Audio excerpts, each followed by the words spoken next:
Muy buenas noches, bienvenidos a 361 grados, la conversación con Luis Membreño. Este día vamos a tener un tema que creo que es muy interesante. Vamos a entrar un poco en las canonizaciones de los dos santos que tenemos ahora en la Iglesia Católica y también la posibilidad que tenemos bastante cercana de tener un santo en El Salvador.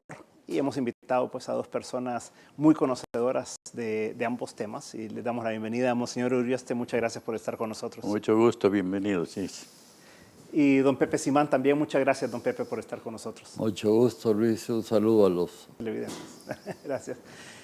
Si vamos, Monseñor, un poco expulgando esto para irlo desmenuzando, ¿verdad? Los concilios son algo bien importante dentro de la Iglesia. Ha habido 21 concilios a través de la historia de 2000 años de la Iglesia. Y nosotros, en nuestra generación, lo que hemos conocido más que todo es del Concilio Vaticano II, ¿verdad? Que fue en los 60s y es Juan XXIII justamente el que introduce el tema y que llama al concilio, ¿verdad? Y que luego lo concluye pues el Papa Pablo VI cuando él continúa. ¿Por qué no nos cuenta un poco de los concilios y nos cuenta por qué la relevancia de ellos y del Concilio Vaticano II? Bueno, como usted dice, ha habido 22 concilios ecuménicos a través de la larga historia de la Iglesia. El primer concilio fue el concilio niceno, al cual tiene la peculiaridad especial de que fue convocado por el emperador Constantino. No fue convocado por el Papa, que es el único que puede convocar concilios, pero entonces el emperador es el que convoca y llegan todos los obispos en esa época y se realiza el primer concilio de esa manera. Hasta llegar, como usted mencionaba también, al Concilio Ecuménico Vaticano II del 62 al 65, al cual convoca el Papa Juan XXIII, San Juan XXIII en este momento. Correcto. Recordemos cómo cuando él fue elegido a los 78 años, me parece, todos dijeron este es un papa de transición, es decir, van a esperar que se muera y elegir al que convenga después de él. Y en cambio es un papa que quiere ver a la Iglesia en su realidad, ver cuál es la realidad en el mundo y ver cuál es el mensaje que la Iglesia va a mandar al mundo. Y a eso convoca al Concilio Vaticano II, donde hubo quienes estuvieron muy satisfechos de esa convocación y otros que no tanto. Pero de todas maneras el concilio se lleva a cabo y tiene, como sabemos, una cantidad de documentos dogmáticos y documentos pastorales que han sido como el aliento de la Iglesia en estos últimos años y sigue siendo y debe seguir siendo. O sea que esto sería un poco lo de los concilios. Ahora, en cuanto al Concilio Vaticano II, el hecho de los laicos, ¿verdad? ¿Cómo deben de tener una participación más importante dentro de la Iglesia? Fue como algo que se discutió mucho y como usted dice, a algunos les pareció y a otros no les pareció, ¿verdad? ¿Por qué no desarrolla un poco el concepto?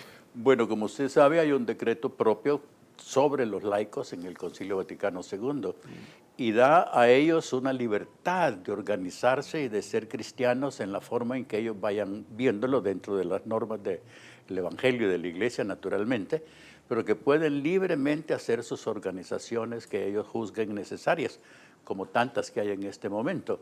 Entonces eso vino como a dar un espaldarazo al laico, porque la Iglesia, creo yo, sigue siendo, pero lo fue más antes, una iglesia muy clerical. Es decir, que si no estaba presente el presbítero, las cosas no se hacían y ahora vemos que hay en ese sentido de parte de los laicos un trabajo extraordinario que es muy de apreciar y de muy tener en cuenta en estos momentos. Don Pepe. En lo que está diciendo Monseñor, yo me acuerdo que a mí el Papa que yo seguía era el cardenal que significaba una cosa completamente distinta a lo que iba a ser Juan XXIII. Como decía Monseñor Urioste, fue un momento de transición, uno estaba desilusionado porque el Papa Pacelli había estado varios años en momentos bien importantes en la historia de la humanidad y había jugado un papel. Entonces uno decía, bueno, no sabe la Iglesia para dónde ir y por eso está poniendo a este hombre ya mayor que se va a acabar y después van a escoger a alguien, un poco lo que ha pasado con Francisco, un poco el mismo tipo de cosas. Y me acuerdo que cuando lo nombraron, todos estábamos en expectativas, era la expectativa. Él había sido nuncio en Turquía, y era una zona bien complicada y tenía un cierto conocimiento a nivel europeo, no latinoamericano como lo tiene su santidad Francisco. Sin embargo, sí es interesante cómo después del Vaticano II viene Medellín, donde la iglesia se da cuenta que necesita tener un Medellín para llevar a la realidad del Vaticano II. Ahora, la conversión que significa el interior de la iglesia, el concilio, porque esa es la actitud, es un convertirse, para eso es el concilio, es maravillosa. Yo me acuerdo de muchacho estar siguiéndolo y aprendiendo de figuras que ahora son ya inmortales, pues, pero en ese momento eran participantes de esto. Entre ellos estaba el Papa actual, el Papa San Juan Pablo II, ¿verdad? Y entonces era una cosa impresionante. Y más que todo, que todos veníamos como católicos enmarcados en el estilo del Papa Pacelli. O sea, no había todavía esa apertura. Habían llevado a cabo el Código de Malinas y habían algunas reflexiones sobre temas sociales, pero no tomaban importancia. Y viene el Vaticano II, para mí es una conversión de la Iglesia. Sencillamente, como el Papa dice, tanto San Juan Pablo II como San Juan XXIII son verdaderamente los que han seguido la conversión de la Iglesia, ¿verdad? Ahora, Monseñor, el Papa decía el domingo pasado en la canonización que eran santos y eran papas que habían enfrentado sus tiempos, ¿verdad? Y los retos que tuvieron en su momento. Y el Papa Juan XXIII entra en un momento bien difícil en el mundo, llamémosle así, ¿verdad? Porque es del 58 al 63 que él está, y ahí toca, por ejemplo, el tema de la Revolución Cubana, llega el momento de la crisis de los misiles, por ejemplo, ¿verdad? Y jugó un papel importante. Y él jugó un papel importante, ¿verdad? Y lo llaman el Papa Bueno, ¿verdad? ¿Por qué eso? Yo creo que respiraba bondad él simplemente, en su sentido del humor mismo. Hay un libro que se llama Un Papa Ríe y es sobre las historias que él contaba de su vida y de su ver las cosas. O sea que era un papa bueno, buenísimo, y se le notaba en el rostro, en su sonrisa, en su acercamiento a la gente, como cuando un día llega a la tipografía vaticana y le dice a uno de los empleados: mire, usted y yo somos del mismo partido.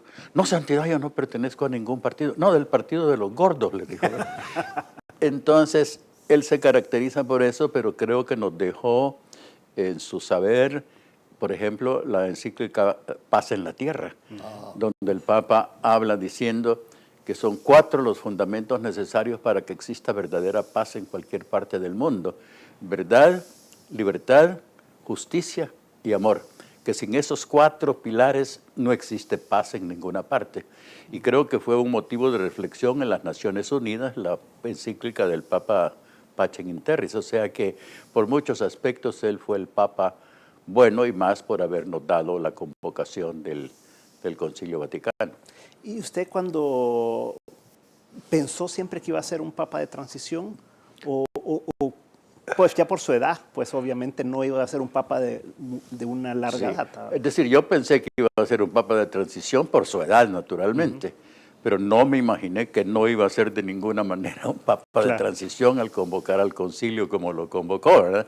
O sea que en eso tuvo una audacia muy grande, una valentía muy grande, porque como sabemos todos en este momento, hubo quienes se opusieron a la convocación de un concilio.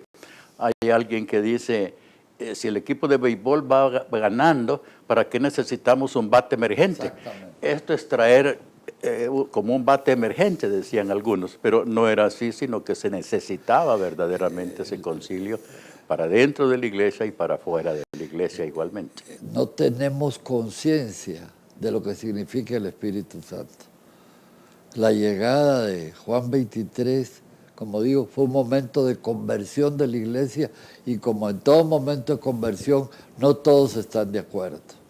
Y la llegada de Francisco vuelve a ser muchas de las características que yo me recuerdo. El chiste que cuenta Monseñor es continuo y lo ves con el Papa Francisco continuamente.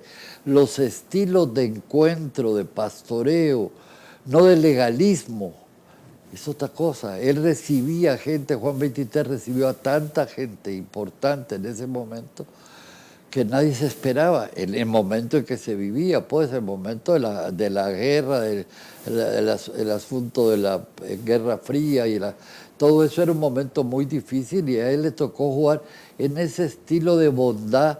Y una cosa que para mí era bien importante, era un hombre muy humilde, no era pretencioso, no quería él aparecer, aparecía siempre, como decíamos, señor Urioste, con su bondad y con su humildad.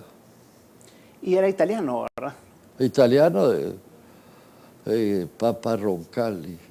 Bueno, vamos a un corte comercial y a la vuelta comencemos también conversando sobre Juan Pablo II, ¿verdad? Que es un papa que es más conocido para las actuales generaciones, pero que también tuvo una importancia fundamental en el mundo y en la iglesia, ¿verdad? En un momento estamos de nuevo con 361 grados.